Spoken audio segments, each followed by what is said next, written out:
CM Siddaramaiah ಅವರು ಇಂದು ಬೆಂಗಳೂರಿನಲ್ಲಿ 28ನೇ ಆವೃತ್ತಿಯ ಬೆಂಗಳೂರು ಟೆಕ್ ಸಮ್ಮಿಟ್ 2025 BTS 2025 ಅನ್ನು ಉದ್ಘಾಟಿಸಿದರು.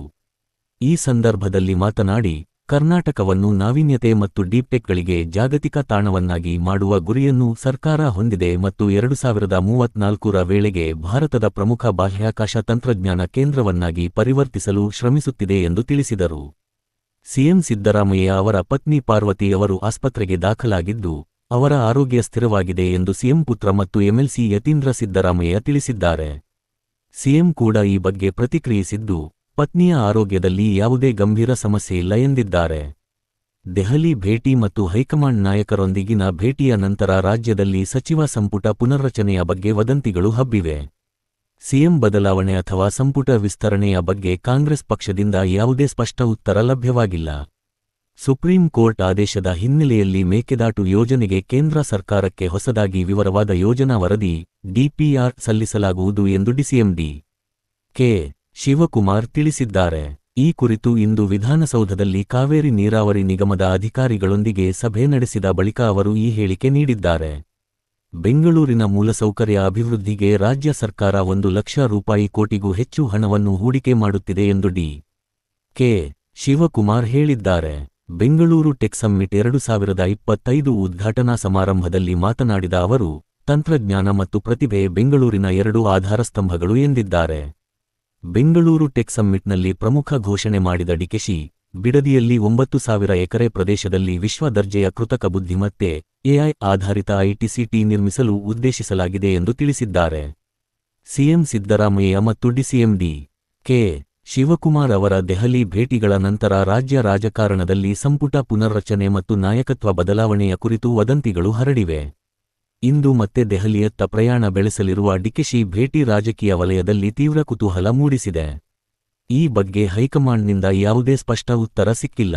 ಡಿಕೆಶಿ ಅವರು ನಿನ್ನೆ ನ 17 ದೆಹಲಿಗೆ ತೆರಳಿ ಹೈಕಮಾಂಡ್ ನಾಯಕರನ್ನು ಭೇಟಿ ಮಾಡಿದ್ದರು ಮತ್ತು ಇಂದು ಬೆಳಗ್ಗೆ ಬೆಂಗಳೂರಿಗೆ ವಾಪಸ್ ಬಂದಿದ್ದರು, ಆದರೆ ಮತ್ತೆ ಸಂಜೆ ದೆಹಲಿಗೆ ಪ್ರಯಾಣ ಬೆಳೆಸಿದ್ದಾರೆ.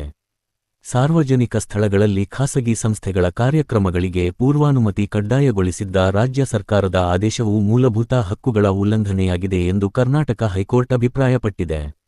ಈ ಆದೇಶವು ಆರ್ಎಸ್ಎಸ್ ಚಟುವಟಿಕೆಗಳನ್ನು ನಿರ್ಬಂಧಿಸುವ ಉದ್ದೇಶ ಹೊಂದಿದೆ ಎಂದು ವಿರೋಧ ಪಕ್ಷಗಳು ಆರೋಪಿಸಿದ್ದವು.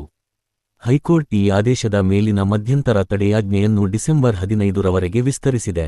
ಆರ್ಎಸ್ಎಸ್ ಮುಖ್ಯಸ್ಥ ಮೋಹನ್ ಭಾಗವತ್ ಅವರು ನವೆಂಬರ್ 20ರಿಂದ 22ರವರೆಗೆ ಹಿಂಸಾಚಾರ ಪೀಡಿತ ಮಣಿಪುರಕ್ಕೆ ಭೇಟಿ ನೀಡುವ ಸಾಧ್ಯತೆಯಿದೆ. ಇದು ಸಂಘದ ಶತಮಾನೋತ್ಸವದ ಅಂಗವಾಗಿ ನಡೆಯುತ್ತಿರುವ ಕಾರ್ಯಕ್ರಮಗಳ ಭಾಗವಾಗಿದೆ. ಪ್ರಸ್ತುತ ಅವರು ಅಸ್ಸಾಂ ಪ್ರವಾಸದಲ್ಲಿದ್ದಾರೆ. ಕಲಬುರಗಿ ಜಿಲ್ಲೆಯ ಚಿತ್ತಾಪುರದಲ್ಲಿ ಇತ್ತೀಚೆಗೆ ನಡೆದ ಆರ್ಎಸ್ಎಸ್ ಪಥಸಂಚಲನವು ಸಾಕಷ್ಟು ಸುದ್ದಿಯಲ್ಲಿತ್ತು. ಕಾಂಗ್ರೆಸ್ ಸಚಿವ ಪ್ರಿಯಾಂಕ್ ಖರ್ಗೆ ಅವರ ತವರು ಕ್ಷೇತ್ರದಲ್ಲಿ ಈ ಪಥಸಂಚಲನ ಆಯೋಜಿಸಲಾಗಿತ್ತು. ಈ ಕಾರ್ಯಕ್ರಮಕ್ಕೆ ಸಾವಿರಾರು ಜನರು ಬೆಂಬಲ ವ್ಯಕ್ತಪಡಿಸಿದ್ದು, ಭಾರೀ ಪೊಲೀಸ್ ಭದ್ರತೆಯಲ್ಲಿ ಯಶಸ್ವಿಯಾಗಿ ನಡೆದಿತ್ತು. ಈ ಬಗ್ಗೆ ರಾಜಕೀಯ ವಲಯದಲ್ಲಿ ಪರ ವಿರೋಧ ಚರ್ಚೆಗಳು ನಡೆದಿವೆ. ರಾಜ್ಯದ 43 ಇಲಾಖೆಗಳಲ್ಲಿ ಖಾಲಿ ಇರುವ 2.86 ಲಕ್ಷ ಸರ್ಕಾರಿ ಹುದ್ದೆಗಳಿಗೆ ನೇಮಕಾತಿ ನಡೆಸದಿರುವ ಬಗ್ಗೆ ಟಿ. ರವಿ ರಾಜ್ಯ ಸರ್ಕಾರದ ವಿರುದ್ಧ ವಾಗ್ದಾಳಿ ನಡೆಸಿದ್ದಾರೆ. ಅರ್ಹ ಅಭ್ಯರ್ಥಿಗಳು ಉದ್ಯೋಗಾವಕಾಶಗಳಿಂದ ವಂಚಿತರಾಗುತ್ತಿದ್ದಾರೆ ಎಂದು ಬೇಸರ ವ್ಯಕ್ತಪಡಿಸಿದ್ದಾರೆ. ಈ ಬಗ್ಗೆ ಯುವಜನರು ಪ್ರತಿಭಟನೆ ನಡೆಸುತ್ತಿದ್ದರೂ, ಮುಖ್ಯಮಂತ್ರಿ ಮತ್ತು ಉಪಮುಖ್ಯಮಂತ್ರಿ ದೆಹಲಿಯಲ್ಲಿ ಲಾಬಿ ನಡೆಸುತ್ತಿದ್ದಾರೆ ಎಂದು ಟೀಕಿಸಿದ್ದಾರೆ. ಪ್ರಧಾನಿ ನರೇಂದ್ರ ಮೋದಿ ಮತ್ತು ಸಿಎಂ ಸಿದ್ದರಾಮಯ್ಯ ಅವರ ಭೇಟಿಯು ಸಾಂವಿಧಾನಿಕವಾದುದು, ಅದನ್ನು ರಾಜಕೀಯ ದೃಷ್ಟಿಯಿಂದ ನೋಡಲಾಗುವುದಿಲ್ಲ ಎಂದು ಟಿ. ರವಿ ಹೇಳಿದ್ದಾರೆ. ಆದರೆ, ನೆರೆ ಪರಿಹಾರಕ್ಕಾಗಿ ಕೇಂದ್ರದ ನೆರವಿನ ನಿರೀಕ್ಷೆಯಲ್ಲಿದ್ದ ಸರ್ಕಾರ ಮೊದಲು ತನ್ನ ರಾಜ್ಯದ ಬೊಕ್ಕಸದಿಂದ ಹಣ ಬಿಡುಗಡೆ ಮಾಡಬೇಕಿತ್ತು ಎಂದು ಅಭಿಪ್ರಾಯಪಟ್ಟಿದ್ದಾರೆ. ಈ ಹಿಂದೆ, ನಾನು ದೆಹಲಿಯ ಗುಲಾಮನಲ್ಲ ಎಂದು ಹೇಳಿದ್ದ ಸಿಎಂ ಸಿದ್ದರಾಮಯ್ಯನವರು ಈಗ ಹೈಕಮಾಂಡ್ ಭೇಟಿಗಾಗಿ ದೆಹಲಿಗೆ ಹೋಗಿರುವ ಬಗ್ಗೆ ಟಿ. ರವಿ ಟೀಕಿಸಿದ್ದಾರೆ. ಬೆಂಗಳೂರು ಟೆಕ್ ಸಮ್ಮಿಟ್ 2025ರ ಮೊದಲ ದಿನವಾದ ಇಂದು, ನವೆಂಬರ್ 18, ಪ್ರಿಯಾಂಕ್ ಖರ್ಗೆ ಅವರು ಕರ್ನಾಟಕದ ಸ್ವಂತ, ಕೈಗೆಟುಕುವ ದರದ, ಕೃತಕ ಬುದ್ಧಿಮತ್ತೆ ಎಐ ಆಧಾರಿತ ವೈಯಕ್ತಿಕ ಕಂಪ್ಯೂಟರ್ ಕಿಯೋ knowledge driven economical and open source ಅನ್ನು ಪರಿಚಯಿಸಿದರು. ಈ ಉಪಕ್ರಮವು ಡಿಜಿಟಲ್ ಅಂತರವನ್ನು ಕಡಿಮೆ ಮಾಡಲು ಮತ್ತು ತಂತ್ರಜ್ಞಾನವನ್ನು ತಳಮಟ್ಟಕ್ಕೆ ಕೊಂಡೊಯ್ಯಲು ನೆರವಾಗಲಿದೆ ಎಂದು ಅವರು ಹೇಳಿದ್ದಾರೆ. ಇತ್ತೀಚೆಗೆ ಅವರ ತವರು ಕ್ಷೇತ್ರ ಚಿತ್ತಾಪುರದಲ್ಲಿ ನಡೆದ ಆರ್ಎಸ್ಎಸ್ ಪಥಸಂಚಲನ ಮತ್ತು ಸರ್ಕಾರಿ ಸಂಸ್ಥೆಗಳಲ್ಲಿ ಆರ್ಎಸ್ಎಸ್ ಚಟುವಟಿಕೆಗಳನ್ನು ನಿಷೇಧಿಸುವ ಬಗ್ಗೆ ಅವರು ನೀಡಿದ್ದ ಹೇಳಿಕೆಗಳು ಇಂದು ಸಹ ರಾಜಕೀಯ ವಲಯದಲ್ಲಿ ಚರ್ಚೆಯಾಗಿವೆ.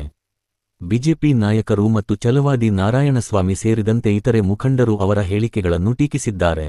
ತಮ್ಮ ಇಲಾಖೆಯ ಕಾರ್ಯಕ್ರಮಗಳು ಮತ್ತು ಇತರೆ ರಾಜಕೀಯ ವಿಷಯಗಳ ಬಗ್ಗೆ ಪ್ರಿಯಾಂಕ್ ಖರ್ಗೆ ಅವರು ಸಾಮಾಜಿಕ ಜಾಲತಾಣವಾದ ಎಕ್ಸ್ ಟ್ವಿಟರ್ ನಲ್ಲಿ ಸಕ್ರಿಯರಾಗಿದ್ದು, ಇಂದಿನ ಟೆಕ್ ಸಮ್ಮಿಟ್ ಕುರಿತು ಪೋಸ್ಟ್ ಮಾಡಿದ್ದಾರೆ. ಮಳವಳ್ಳಿ ತಾಲೂಕಿನ ಶಿವನಸಮುದ್ರದ ಬಳಿ ವಿದ್ಯುತ್ ಉತ್ಪಾದನಾ ಕಾಲುವೆಗೆ ಬಿದ್ದಿದ್ದ ಗಂಡು ಕಾಡಾನೆಯನ್ನು ಅರಣ್ಯ ಇಲಾಖೆಯ ಅಧಿಕಾರಿಗಳು ಮತ್ತು ಸಿಬ್ಬಂದಿ ಯಶಸ್ವಿಯಾಗಿ ರಕ್ಷಿಸಿದ್ದಾರೆ. ಅರವಳಿಕೆ ಚುಚ್ಚುಮದ್ದು ನೀಡಿ, ಕ್ರೇನ್ ಸಹಾಯದಿಂದ ಆನೆಯನ್ನು ಮೇಲಕ್ಕೆತ್ತಿ, ಪ್ರಾಥಮಿಕ ಚಿಕಿತ್ಸೆ ನೀಡಿ ಸುರಕ್ಷಿತವಾಗಿ ಕಾಡಿಗೆ ಬಿಡಲಾಗಿದೆ. ಮಂಡ್ಯ ಜಿಲ್ಲೆಯ ಕೆ. ಆರ್. ಪೇಟೆ ತಾಲೂಕಿನ ಅಯ್ಯಪ್ಪ ಮಾಲಾಧಾರಿಗಳಿದ್ದ ಬಸ್ ಕೇರಳದ ಏರಿಮಲೈ ಸಮೀಪ ಪಲ್ಟಿಯಾಗಿದೆ. ಅದೃಷ್ಟವಶಾತ್ ಬಸ್ನಲ್ಲಿದ್ದ ಮಾಲಾಧಾರಿಗಳು ಯಾವುದೇ ಪ್ರಾಣಾಪಾಯವಿಲ್ಲದೆ ಪಾರಾಗಿದ್ದು, ಕೆಲವರಿಗೆ ಸಣ್ಣಪುಟ್ಟ ಗಾಯಗಳಾಗಿವೆ.